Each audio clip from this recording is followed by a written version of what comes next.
Hello everyone, I'm Govind Parashar from Faculty of Law, University of Delhi. So guys, इस video में मैं bare act के regarding आपके जितने भी डाउट्स हैं वो कवर करने वाला हूँ। साथ ही साथ बेयर एक्ट के रिगार्डिंग जो भी इम्पोर्टेंट पॉइंट्स हैं जो आपको पता होने चाहिए वो सभी कवर करने वाला हूँ। जैसे सबसे पहला इम्पोर्टेंट पॉइंट आता है जो कि है प्रीएम्बल क्या है, मतलब प्रीएम्बल की क्या इम्पोर्टेंस है। उसके बाद फिर section, subsection, clause, sub clause में अंतर क्या है, मतलब कब हमको सेक्शन के बाद सबसेक्शन पढ़ना है और कब हमको सेक्शन के बाद क्लॉज पढ़ना है। ये एक जो मेजर डाउट रहता है वो है, ठीक है। उसके बाद फिर जो डेफिनेशन क्लॉज है वो हमें कहाँ पर मिलेगा, ज़्यादातर बेयर एक्ट में एक फिक्स्ड जगह पर जो डेफिनेशन क्लॉज रहता है वो मिलता है, ठीक है। उसके बाद फिर काफ़ी लोगों को ये डाउट आता है कि हमें इंटरप्रिटेशन कैसे प्रॉपर करनी है, तो ये सभी कुछ मैं इस वीडियो में कवर करने वाला हूँ। आप वीडियो में एंड तक बने रहेंगे तो काफ़ी ज़्यादा यूज़फुल इन्फॉर्मेशन साथ लेकर जाएंगे। चलिए तो डायरेक्टली पॉइंट पर आता हूँ। तो सबसे पहली बात जो होती है वो होती है कि प्रीएम्बल क्या है, या फिर कोई भी बेयर एक्ट शुरू होता है तो वो कहाँ से होता है। मैं आपको डायरेक्टली एक बात बिल्कुल क्लियर कर देना चाहता हूँ कि अगर आपके टीचर कहते हैं कि आप रीड करें बेयर एक्ट को, तो आपको बेयर एक्ट कभी भी सेक्शन 1 से पढ़ना स्टार्ट नहीं कर देना है।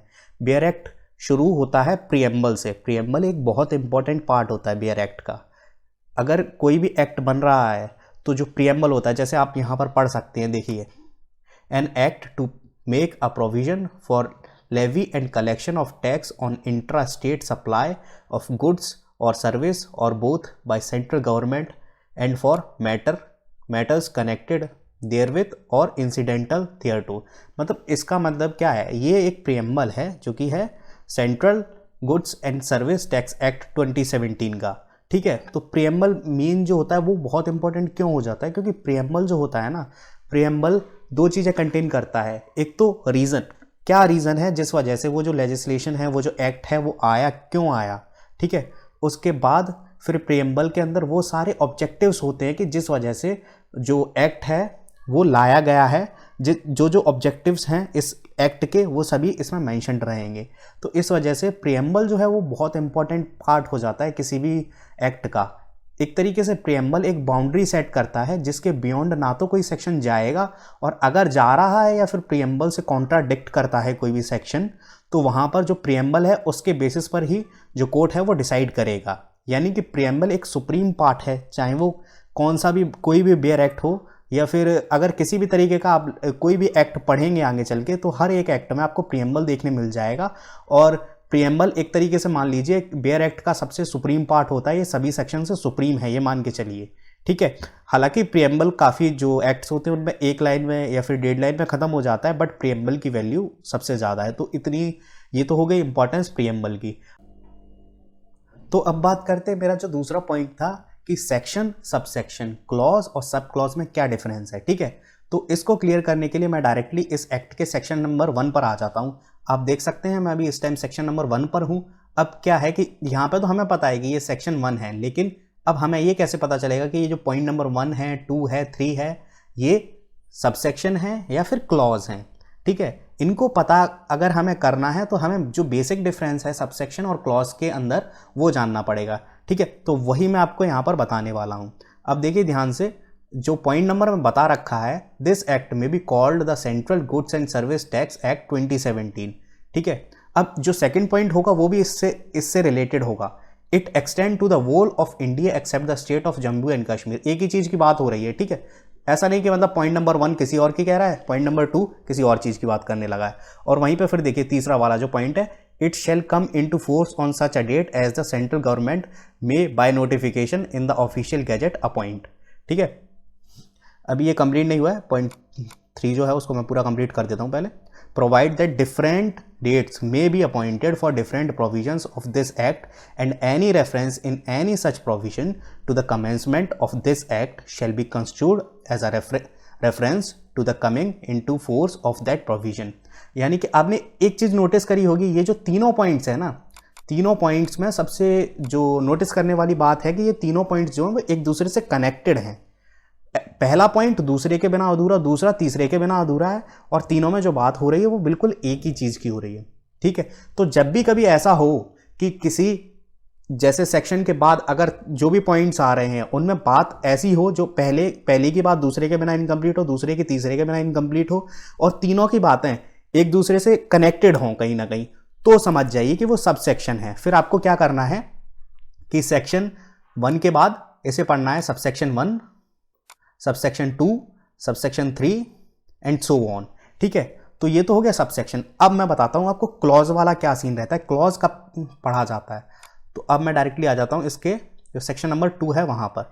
ठीक है, यहाँ पे आप देखेंगे सेक्शन नंबर 2। अब इसमें भी पॉइंट्स है, point number 1, 2, 3, 4 and so on, और भी नीचे पॉइंट्स है, मैं दिखा देता हूँ आपको। ठीक है, पॉइंट नंबर 1, 2, 3, 4, 5, 6। ठीक है, अब देखिए यहाँ पे तो हमें पता है कि ये सेक्शन नंबर 2 है। अब इसमें सेम उसी तरीके से पॉइंट्स है, पॉइंट नंबर 1, 2, 3, 4, 5, 6। तो मैंने आपको सबसेक्शन में बताया कि जो पॉइंट्स होते हैं वो आपस में कनेक्टेड रहते हैं, इस वजह से वो सबसेक्शन रहते हैं।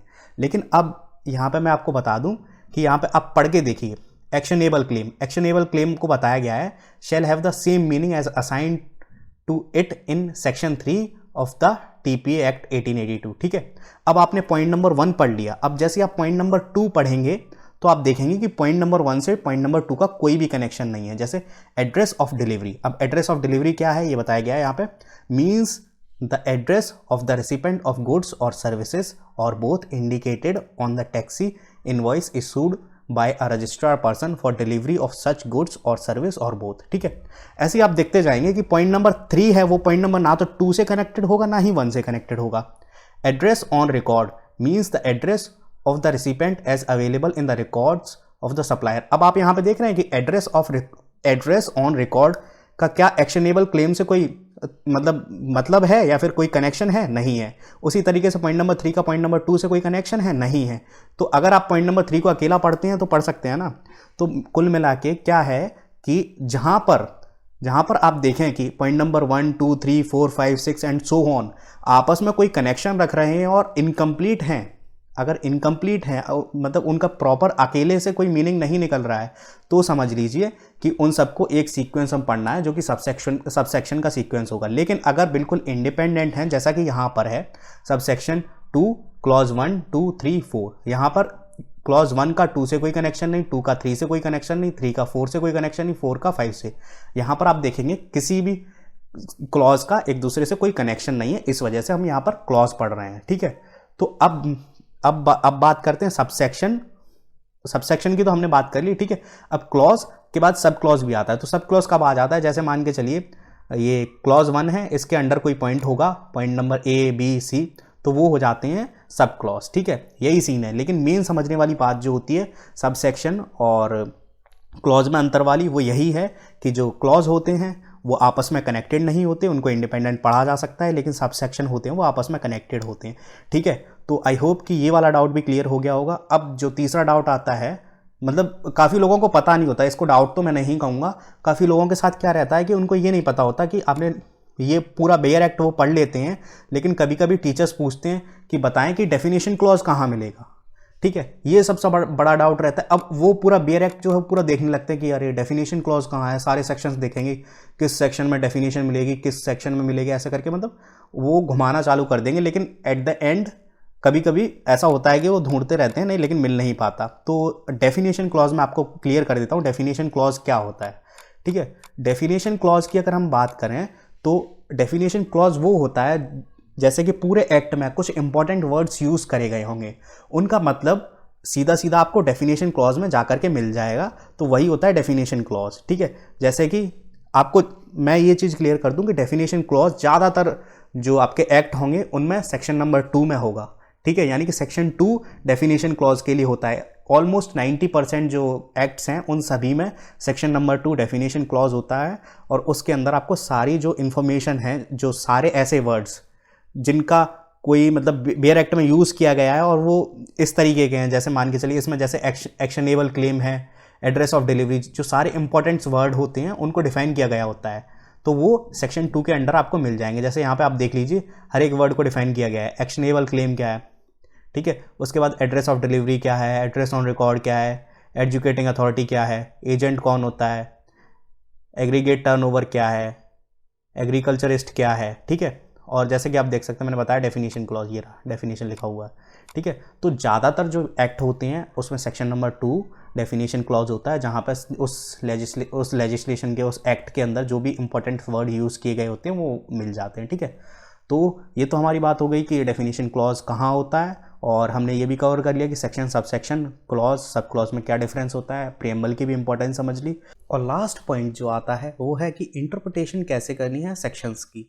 तो मैं बिल्कुल क्लियर तरीके से आपको बताता हूँ कि कैसे आपको इंटरप्रिटेशन करनी है, ताकि आप बेयर एक्ट से ज़्यादा अच्छे तरीके से सेक्शन को समझ सकें, ठीक है। सबसे पहले अगर आप किसी सेक्शन की बात करते हैं तो आपको क्या करना है, उस सेक्शन को जैसे ही आप पढ़ना स्टार्ट करें तो सबसे पहले तो बहुत ज़्यादा ध्यान रखें कॉमा का, फुल स्टॉप्स का, कहाँ पर रुकना है, कैसे पढ़ना है। और दूसरी बात, उनमें ये फाइंड आउट करने की कोशिश करें कि उस सेक्शन के अंदर जो उस सेक्शन के एसेंशियल इंग्रेडिएंट्स हैं, ठीक है, वो कहाँ कहाँ पर हैं, उन पर थोड़ा ज़्यादा फोकस करने की कोशिश करें। उसी के अलावा क्या इंपॉर्टेंट पॉइंट्स हैं, उसके बाद फिर जो इलस्ट्रेशन है उनको पढ़ें और सेक्शन की अंडरस्टैंडिंग को और ज़्यादा अच्छे से समझने की कोशिश करें। और ऐसा ना करें कि आपने सेक्शन एक बार रीड आउट कर लिया है और बस एक बार पढ़ा तो सेक्शन हो गया, क्योंकि ये लॉ की लैंग्वेज है तो इतनी जल्दी बेयर एक्ट के अंदर जो लिखा होता है वो समझ में नहीं आता, आपको टाइम देना पड़ता है एक एक वर्ड को। तो यहाँ पर एक ऐसा ना देखें कि आप पूरे पैराग्राफ को एक बार रीड करके बस ख़त्म कर दिया बात। आपको एक एक वर्ड को अच्छे से समझना है, एक एक कॉमा, फुल स्टॉप को कहाँ रुकना है, कहाँ क्या करना है, अच्छे से समझना है। एसेंशियल इंग्रेडिएंट फाइंड आउट करने हैं सेक्शन के, इलस्ट्रेशन के थ्रू उसको समझने की कोशिश करना है। और उसके बाद भी अगर आपको कोई डाउट लग रहा है तो उसी टाइम आप अपने टीचर से क्लियर कर लें, या जो भी आपका मेंटर है, क्योंकि फिर अगर आपको इस सेक्शन की अंडरस्टैंडिंग ढंग से नहीं बन पाई तो ना तो आप उसको जो केस लॉस हैं उनमें अच्छे से अप्लाई कर सकते, और ना ही आप फिर किसी कंक्लूजन पर पहुंच सकते, और ना ही केस लॉ को आप अच्छे से समझ पाएंगे, ना ही जो आपके एग्ज़ाम्स हैं उनमें आप अच्छा परफॉर्म कर पाएंगे। इसलिए बहुत ज़्यादा मैटर करता है कि आप किसी भी सेक्शन की जो अंडरस्टैंडिंग है वो काफ़ी अच्छे से बनाएं। That's it for this video. अगर आपको वीडियो हेल्पफुल लगी हो तो आप इस वीडियो को शेयर कर सकते हैं, and thank you so much.